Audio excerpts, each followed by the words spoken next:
প্রথম ভারত অধিনায়ক রোহিত শর্মা, যিনি চলতি সিরিজের মাঝপথে দল থেকে বাদ পড়লেন। আজ থেকেই শুরু হয়েছে ভারত বনাম অস্ট্রেলিয়া পঞ্চম টেস্ট। দলে নেই রোহিত শর্মা, তার জায়গায় অধিনায়কত্ব করছেন জসপ্রীত বুমরা। ইতিমধ্যেই খেলা শুরু হয়ে গিয়েছে, ভারতীয় সময় একেবারে ভোর থেকে শুরু হয়েছে খেলা, এবং ভারতীয় দল খুব একটা ভালো ফর্মে আজকেও নেই। ইতিমধ্যেই 4 জন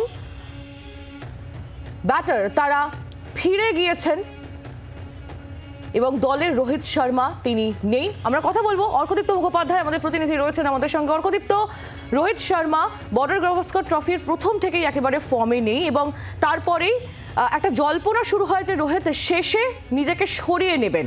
সেক্ষেত্রে রোহিত শর্মা তিনি কি বাদ পড়লেন নাকি তিনি নিজেই নিজেকে সরিয়ে নিলেন? কি খবর রয়েছে এখনো পর্যন্ত?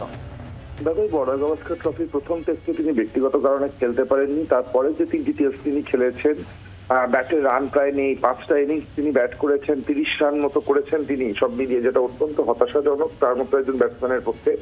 এবং এই টেস্ট শুরু হওয়ার আগে থেকে, অর্থাৎ গতকাল বা তার আগের দিন থেকেই কিন্তু জল্পনা ছিল যে রোহিত শর্মা এই টেস্ট খেলছেন না, তাকে বাদ দেওয়া হচ্ছে নাকি তিনি নিজেই নিজেকে সরিয়ে নিচ্ছেন, সেটা নিয়ে একটা প্রশ্ন ছিল। যেটা সূত্রের খবর যে তিনি নিজেই এই টেস্ট খেলতে চাননি।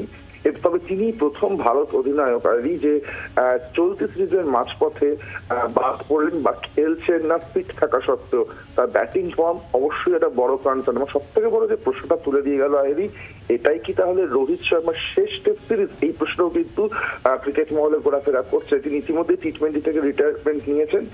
টেস্ট সিরিজটাও কি এটা কি তার শেষ টেস্ট সিরিজ হতে চলেছে? সেটাও কিন্তু একটা বড় প্রশ্ন।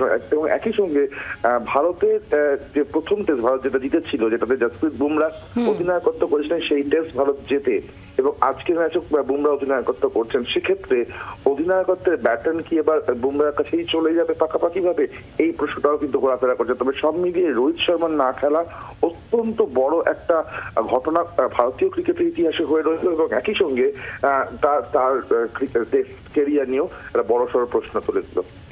ধন্যবাদ অর্কদীপ্ত মুখোপাধ্যায় আমাদের প্রতিনিধি ছিলেন আমাদের সঙ্গে টেলিফোন লাইনে।